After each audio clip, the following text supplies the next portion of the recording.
কথাগুলো শোনো আর ভাবো, তুমি কি ঠিক রাস্তায় আছো? ও আল্লাহর বান্দারা, আল্লাহ বিবেক দিছে, চিন্তা করো রে বাবা।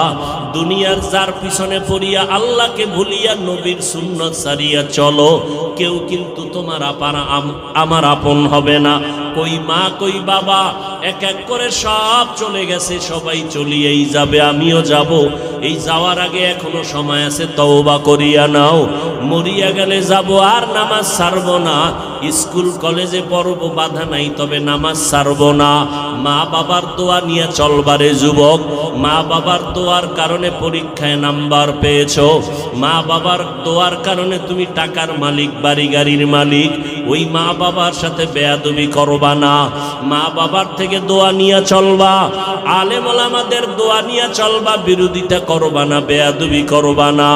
এবং দেশের বিরুদ্ধে, জাতির বিরুদ্ধে কোনো ষড়যন্ত্র করবা না। পিছনে যদি অন্যায় করিয়েই থাকো, আমার মাওলা বড় দয়ার মালিক, তার কাছে মনে মনে ডাকো আর বলো, আল্লাহ জীবনে বহু অন্যায় করেছি, গুনাহ করেছি, অন্যায় করেছি, অন্যের হক নষ্ট করেছি, কত মানুষের টাকা আত্মসাৎ করে